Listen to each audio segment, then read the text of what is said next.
د کابل نیوز ګران لیدونکو سلام. زموږ د دې ونې تحلیل د پاکستان د نظامی استخباراتو د مشر جنرال نوید مختار سفر افغانستان ته دی. کله چې اشرف غنی رئیس جمهور شو نو په لومړي ځل پاکستان ته چلاړ. الته د پاکستان د پوز د مشر سره ولیدل، ورغه د پوز مرکز ته استخباراتو مشر سره ولیدل او بیا بل اخر د استخباراتي همکاري یو پروتوکول امضا شو چې د شاکیدون وروسته د حکومت مجبور شو چې بیرته واخلي. بیا وروسته په ښکارا د تاوتریخوالي او دوره د دې حکومت او د پاکستان ترمنځ راغله. اوس بیا پاکستان په ښکارا د ښکاری چې کوشش کوي چې دا روابط خکې څنګه د مخکې د پوز یو بل هیئت راغله او دلته د مزار د واقع پاړه فاتحه واستله او دعا وکړه. دا غن وروسته پارلماني هیئت راغی. اوس نوید مختار راغله. د نوید مختار د سفر په اړه رسما هیڅ کوم دریځ نه نیول شوی، لیکن غیر رسمي توګه به څرګندونه شوې دي. د سفر په کوم هدف د څلو روانه ده ولی خبرې په ښکارا شکل باندې نه ویل کیږي. په دې باندې بحث کوو. د دې ونې تحلیل په دې موضوع دی، خو لومړی یو مختصر راپور ګورو او بیا بحث کوو. البته باید وایم چې څنګه ملمه ده جنرال صاحب قرضه خواخوږي د ملي امنیت پخوانی مرستیال.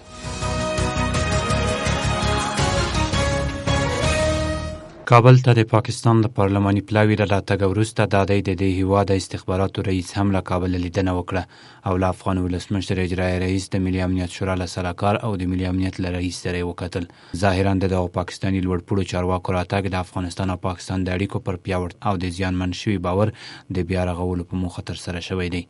د کارپوهانو په باور کابل ته د پاکستان د پارلماني پلاوي او د دې هیواد استخباراتو د رئیس سفرونه د تاوتریخوالي له زیاتېدو پرته بل هیڅ پایله نشي لرلی او په وینا پاکستان هڅه کوي په دې کار سره د اسلام آباد پر وړاندې د نړیوالو په ځانګړي توګه د امریکا د متحده ایالاتونو د نوې ادارې ذهنیت تغییر او پام یې ځان ته واړوي.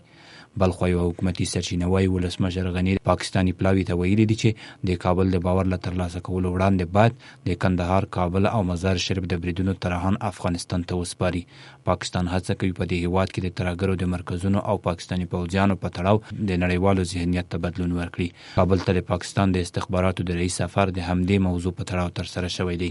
یو شمېر پوځي شنونکي وایي چې د آیسای رئیس په حکومت کې د موجود وضعیت په اړه پوره معلومات ترلاسه کړل او د هغې مطابق خپل راتلونکي پلانونه جوړوي. وروسته له هغه چې د پاکستان د استخباراتي ادارې رئیس له کابله بیرته ستون شو، د چهارشنبې په ورځ کابل د یوه ځانمرګي برید شاهد و چې پکې 8 ملکیان ووژل شول او له 25 ډېر ټپیان شول. بلخوا یوې سرچینې کابل نیوز ته وویل چې ولسمشر غني په پاکستان باندې د افغان حکومت د باور د راژوندي کېدو لپاره څو شرطونه وړاندې کړي دي چې له هغې ډلې د کندهار او امریکایي پوهنتون د بریدونو د طرح مولوي احمد خندهاري سپارل او د طالبانو د هغو 8 مشرانو او قوماندانانو پر وړاندې د اقدام کول دي چې په منځ کې پر 209 شاهین کل اردو د برید پلانونکي هم شامل دي. داسې هم ویل کېږي چې ولسمشر غني هغه اسناد د آیسای مشر ته ورکړي چې ښیي د کندهار د والي پر دفتر د امریکایي پوهنتون د بریدونو طرح مولوي احمد خندهاري په کوټه کې دی او د استخباراتو یو مرکز کې ځان وژونکي روزي. سرچینې زیاته کړي چې افغان حکومت هغه ثبوتونه هم پاکستاني لوري ته سپارلي او په اړه ورته اعتراض کړی چې ښیي طالبان د منصوري عملیاتو لارښوونې له کوټې پیښور، کراچۍ او شمالي وزیرستان اخلي. د پاکستان د استخباراتي ادارې آیسای مشر نوید مختار د پاکستان د پارلماني پلاوي له سفر وروسته د 100 ساعتونو لپاره کابل ته راغلی و.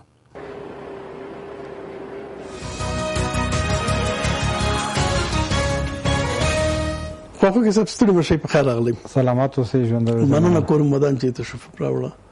الکم خواخوږي صاحب یو وخت د حکومت چې نوې راغی په خپل د افغانستان جمهور رئیس ورغه پاکستان ته او د پوز د مشر سره مکتل او ایسای مشر سره مکتل. بیا د پاکستان د ایسای دغه وخت مشر چې راغی ډېر یو حیرانونکې پیښه وه. هغه داسې چې رئیس جمهور د افغانستان او د پاکستان د ایسای مشر خو سره ولیدل، لیکن هغه ملاقات ته د افغانستان د استخباراتو مشر ته اجازه ورنکړل شوه. اوس بیا د استخباراتو مشر د پاکستان راغلی افغانستان ته. دغه مخکې پارلماني هیئت د پوځ هیئت راغلی.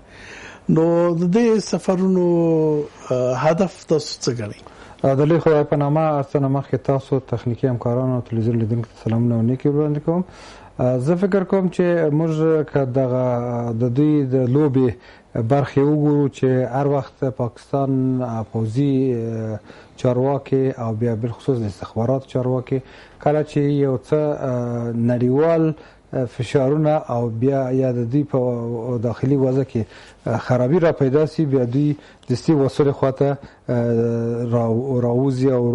منډې وي او بیا نو افغانستان ته راځي او وادي او ژمنې کوي او حرکتونه لري. دا څو وختو کې کله چې افغانستان کې د ګډ حکومت رامنځته سو جناب ډاکټر صاحب اشرف غني ولاړې پاکستان ته 2 سفرونه وکړه او په یو سفر کې ولاړې و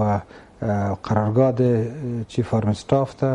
ستر درسیز قرارګاه ته او هلته د دوی سره کتنې وکړه او بیا یو څه ژمنې ویل کېدې چې یو بل سره کړي وو او دغه نه وروسته یو تاریخي جمله هغې وخت کې اشرف غني ویله که نه ویل چې هغه روابط چې په 14 کالو کې نه دي جوړ شوي که 14 کالو کې ما په 100 ساعتو کې جوړ کړل.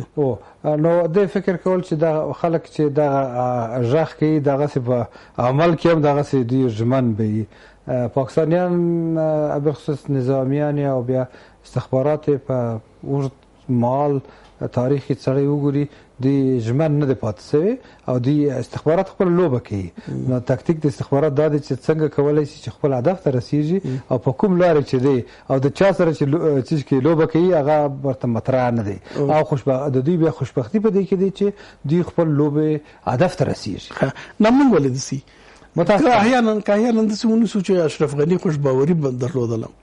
نو اشرف غني خو داسې یو کس نه و چې د مریخ نه راغلی و افغانستان ته او د هېڅ پېښو سره اشنا نه و. دغه 14-15 کاله په افغانستان کې و د پاکستان چې څه افغانستان سره یې کول هغې د نږدې نه لیدل. داسې یو کس و چې په کابینه کې و بیا د انتقال د پروسې مشر. نو دا ټولې پیښې لیدلې د خوشبیني وه او که نه ځکه د یو وخت کې ویل چې نړیوال قوتونو غوښتل چې موږ سره روابط نږدې کړو یعنی د نړیوالو قوتونو غوښتنه وه او که د خوشبیني وه چې پاکستان سره دغه رقم روابط شروع کړي. زه ډېر فکر کوم چې هر افغان بیا بالخصوص څوک چې په سیاسي ډګر کې پاتې سوي او په دغه 2 لسیزو کې تقریبا فعال پاتې سوي هغه خپل تعلیل او تجزیه لري او ټولنه ښه پیژني. خو متاسفانه چې د دیکتیشن یا د هدایتونو تر سیوري لاندې بعضې وخت بعضې کارونه کېږي چې د چا شاید د خپل د محافظ ضمیر اجازه ورنه کړي اما مجبوریتونه یې ایجابوي چې دا ومني چې په هغه جمله کې دغه کار و چې دا یې ولاړې ستر درسیز ته او دی فکر کول چې شاید دا لنډ مهال لاره وي چې سولې ته رسیږو او د سولې په ذریعه باندې به د جنګ ختم شي چې متاسفانه هغه وخت رضوان اختر د استخباراتو مشر و او جنرال رایل شریف د ستر درسیز لوی درسیز و. نو په هغه وخت کې هم دوی خپل لوبه کول او کله چې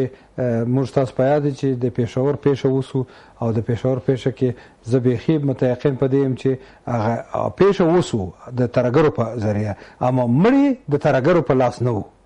فوجیانو د ځوان کوچنیان ووژل چې هغه بدنام کی او مړي اکثرا دوی وکړه. دغه نه په وروسته په منډه جنرال رایل شریف او رضوان اختر دواړه کابل ته ورسېدل او د دې څخه تقاضا یې درلوده چې د خلک راکړي او څه نفر یم لکه چې یوړل. نو په دې اساس سره هغه وخت هم دوی لوبه وکړه. اوسنۍ شرایطو کې چې جنرال نوید مختار د آیسای مشر دی او جنرال نوید مختار په باره کې یو لږ لنډ باید ووایم چې هغه څوک دی چې د خپل تحصیلاتو او دکتورین او د خپل تیزس د افغانستان د تجزیه په سر ویل دی لیکل د تیزس چې بالکل لیکل دی د افغانستان دکتورای د افغانستان د تجزیه افغانستان باید تجزیه سي او د افغانستان په داخلي جنگو کې یعنی رول باید ولري او د دې هغه د استراتیژي عمق یا دپ هغه د دوی هندوکش ټاکل شوی و یعنی د هغه د پیروزي لپاره د ډاکټرا اخیستی دي نو د هغه څخه باید سړی څه قیاس ولري دغه ذهنیت او سړی چې دلته رئیس ایسای کیږي او دی نو به څنګه د افغانستان سره دوستي خیال بلري ځکه چې د خپل ډاکټرای په دې باندې دفاع کړی دی نو په دې اساس سره زه ډیر خوشبین نه یم زه اوس هم وایم چې دی په دغه مال کې دوی راغل دی بیا موږ مصرفوي د خوشبین نظر په اساس باندې چې موږ د ټول مشکلات رفع کوو په یو وخت کې د اخوته د پارلمان مشر راځي د اخوته د احزاب یو څو ګروپ مشران راځي څو وزیران راځي یو ډله مخکې دغه نه د امنیت یو ګروپ د اپراسیون راځي نو په دا دریم ټیم کې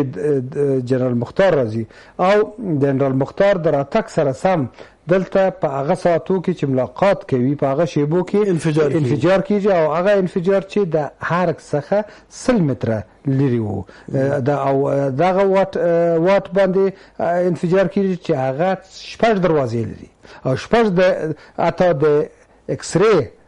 سکن دروازه هم ورته سته او دی خواته هم پوسټي دروازه د چاپ جنوب ټول ته یعنی دا لار د چې په ټول کابل کې داسې نور دروازې نشته امنیتي ځای نشته په دغه ځای کې پیښه کیږي او د دې پیښې دغه دروازه نه خدای تیر سوی نو بدون دغه نه دي تیر سوی سکن دروازې نه کني تیر سوی د نور نه تیر سوی دي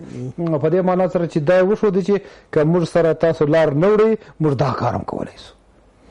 دا کار خو د 14 کاله کوي او دا په دغه دقایق د مذاکرات ملاقات وکړه کڅه هم په مطبوعات کې څه راځي چې ولسمشر په لان تون لاجا ور سره خبرې کړې دي دا رسمي نه دی ویل سي او پاکستاني مطبوعات هم تر اوسه تفسیر نه دي کړی خو کړي می بیا د جواب ورکړ سو دستي او په دې کې د خبرو شپارس کسه 15 نفر ټپيان کیږي او 9 نفر وژل کیږي په هغه کې هغه ځوانان کادرونه چې د آینده د افغانستان لپاره انجینران متخصصین هغه پکښ او مسؤلیت دایښ اخلي او دا موږ نسو ویل چې دا څنګه وسو په دغه ځای کې اول کې ویل کېدی چې انفجار دی ورسته بیا ول دی موټر بام دی نو په دې کې او د کاروان د بارنیانو چې تیر دي هغه لپاره دونه لږ ساتي ته پیسې دي او څه وسایل ټایر پنچر شوی دی کوم نور تلفات نه لري شهیدان شوی نه کېدای بله و نه تنه شهیدان او تقریبا 14 نفر ټپيان چې دا اساسي ټپيان دي هغه کوچنی هغه اوس افغانستان خلک ډیر تکړه شوی دی دا کوچنی ټپ باندې رایم نه وي دا پاک دې موږ دغه وضعیت دغه ساتي مو خلاص او چې دغه سپیخ مونږ ته دي پیخي ګرځي دا د فاجعه هغه واقعا د سمره تاسو لیکن د حکومت رویه او د مختار شراغله ده په غیر رسمي توګه مثلا د حکومتي منبع نه نقل قول کیږي اول په فیسبوکونو کې راووتله بیا په رسنیو کې راووتله خو هغه مسؤلیت څوک چې وانه خدای خبر به خبر چې یو حکومتي معتبره منبع او څوک څنګه وي هغه وایي چې اشرف غنی ورته ویل چې ترڅو د قندار د پیخي کسان نه را کړیو دا د څوک چې ترګر روزنه کوي او ترستانو د مشرانو یو سلسله شرایط د خبره زه فکر نه کوم ځکه چې دغه راتګ هم د ډیکټیشن په اساس شوی دی تاسو په یاد دي چې دوه ټیمه د امریکایانو دلته راغله یو د نېشنل سکیورټي کونسل د امنیت شورا مشاور او وروسته بیا جنرال نتیس د دفاع وزیر چې ماتیس چې هغه د لیونی سپی په نامه مشهور دی هغه راغی کابل ته نو د دوړ بیا اول ټیم بلاره اسلام آباد ته نو ځکه معلومیږي چې دغه د تګ نو وروسته بیا دغه نو د امریکا فیصله ده bale د امریکا غواړي چې دلته د روسیې ډګر باید ضعیف وساتي او پرېنږدي چې د روسیې دلته یو مثلث جوړ کړي پاکستان ایران او روسیه چې افغانستان پکې بيخي ماوسي یعنی په منځ کې بند پاتې شي امریکایانو د دغه لپاره پاکستانیان دوه لوبي کوي موږ مخکې هم ویل دي نو په دې اساس دوی ته ویل چې تاسو باید څه نرم سي جوړ سي خو پاکستانیان په دنه میدل بل صاحب غوي ته وایي خو په چم کې رواني اساسي بنیادی نه غواړي چې د حالسي کله اساسي بنیادی غوښته مخکې الیدي امریکا غواړي د اساسي بنیادي حل یا خو اوږدمهال غواړي امریکا بیا بل پروګرام لري. امریکا دلته غواړي چې هغه خپل پروژه چې پروپوزل لري هغه د دوی په ذریعه تطبیق کړي او روسان هم غواړي چې د دوی په ذریعه تطبیق کړي. نو په دا کې لوبه ده چې باید کله یو ځان سره ولري. دا نو خو مهمه ده اوس زموږ حکومت خو باید د افغانستان منافع په اساس تصمیم ونیسي. مهمه ده چې د افغانستان د حکومت تصمیم شه ده دغه پروژه او دغه ډیکټیشن چې د واشنگټن نه کیږي دغه ته وکیږي او کنه. اوس خو دغه ګوري ک پارلماني هیئت راغله ده که د پوز په خانه هیئت راغی او یا کوس مختار راغله دا خو د حکومت د موافقینه بغیر خو ممکن نه و چې راشي کنه. bale نو خو که ورسره موافقه کیږي چې راشي نو بیا خو د دې مطلب دا دی چې دا ډیکټیشن ټول خو ته دی. نو bale افغانستان خو د مل پال پایس ورته ویل سوی دی چې دا مل قبل چې راشي براسي او ورسره شبه احساس ولري ځکه چې امریکایانو په دا 15 د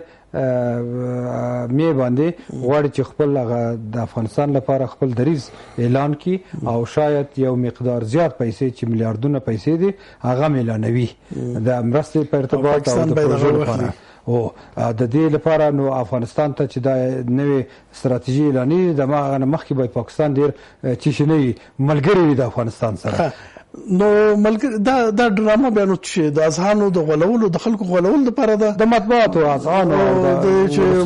د ستون جواب ورته ورکو دغه څه